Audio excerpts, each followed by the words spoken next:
mga disiplinang itinampok sa Olympics noong 1900s ay ang rowing.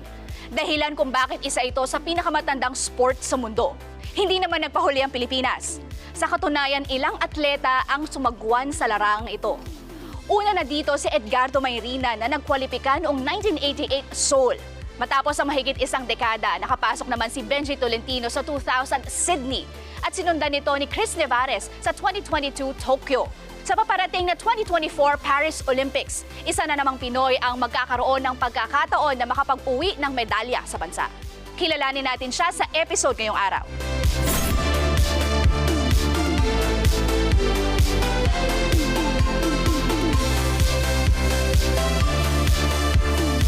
Para turuan tayo ng basic skills sa rowing, makakasama ko ang isang SEA Games multi-medalist at ang kauna-unahang Pinay rower na nagkwalipika sa paparating na Paris 2024 Olympics.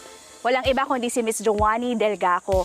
Hi Joanny! Joanny, ano ba yung naging susi para mag-qualify ka dito sa Olympics na to at ano yung gagawin mong paghahanda? Yun nga po, sa training pa lang, sa araw na pag-training, so ibigay talaga yung best. And ngayon po sa upcoming Olympics, yun po, mas pag-igihan at doble, triple kayo talaga yung gagawin. Kasi hindi rin po madali talaga na Olympics na talaga yung paglalaruin ko. Na hindi rin madali na makapag-compete doon kasi mga malakas din po talaga yung mga kalaban ko. Sa Paris Olympics na competition ko sa takbo, endurance, yun po, yun kasi yung kulang ko sa ngayon. Joanny, ano ba ang rowing at ano yung mga iba't ibang kategorya nito? Sa rowing po, iba-ibang kategory siya. Single, may doubles, may quad. May singles din po kasi na lightweight and open weight. Yun po yun, yung lightweight po, 59 kg sa babae, and sa lalaki po, 72 kg. And sa open weight, wala po siyang timbang na pinipili. Sa single scull po, ikaw lang po mag-isa na mag-row, so ikaw mag-isa mag-motivate sa sarili mo. And sa double naman, yung pinagkakaiba naman, kailangan synchronize yung galaw nyo, dapat sabay kayo palagi. Okay, ngayon naman Joanny, ano ba yung mga equipment na ginagamit sa rowing? I-start ka talaga sa ergo machine bago ka mag-start sa boat.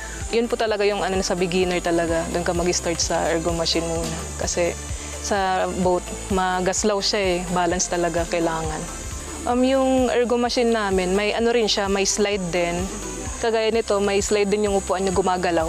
Tsaka yung pinagkaiba lang, may shoes to. Tapos yung ergo machine naman, isasalpak mo lang yung paa mo na nakasapatos. Joanny, ano ba yung mga ituturo mo sa akin? Ano ba yung dapat malaman ng isang beginner sa sport na to? As a beginner, mag-i-start po muna tayo sa ergo machine and ituturo ko po sa inyo yung mga steps na gagawin para makastroke ng isang stroke. So, bali 5 step po yun. Yung step na yun, finish, hands away, body, and wide. Just yun po, tuloy ulit. Tuturo ko po sa inyo kung ano po yung mga parts ng ergo machine po namin. Ito po yung flywheel, and dito po pipili po kayo kung gaano kabigat yung gusto nyo. And ito po yung monitor. Makikita nyo po yung split dito ng bawat hatak nyo. And ito po yung handle. And ito po yung lagayan ng paa nyo po. And nakashoes po dapat kayo dito. Ito po yung mga steps sa ergo machine. Ito po yung finish. Need po nakataas po yung elbow, and bawal po nakaganon, dapat nakaganyan. And nakalin din po kayo konti. And hands away, body. Kailangan po straight po yung katawan. Hindi po nakaganon kasi mangalay po sa likod, sa lower back. So kailangan naka-straight, slide, and catch. Kailangan po po yung legs nyo nakasagad kasi para maka-wide kayo, makahaba. Finish, hands away, body, catch.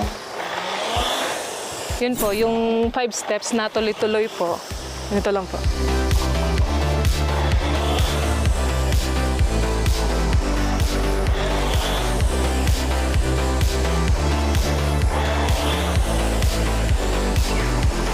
Ikaw naman po, Ma'am Sheila, mag-try po sa ergo machine para matry niyo po.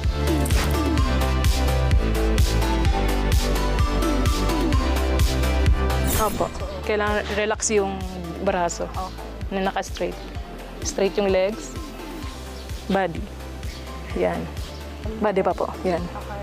Hands away. Hands away. Body. Slide.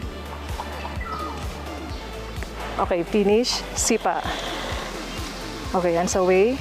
Body. Wait po. Yan. Catch. Go. Legs. Finish.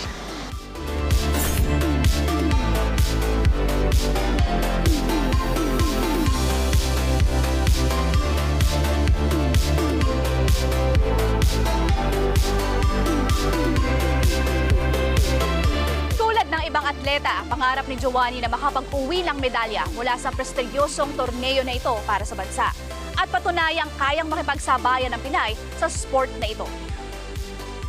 Ako si Sheila Salaysay at ito ang Inside Sports.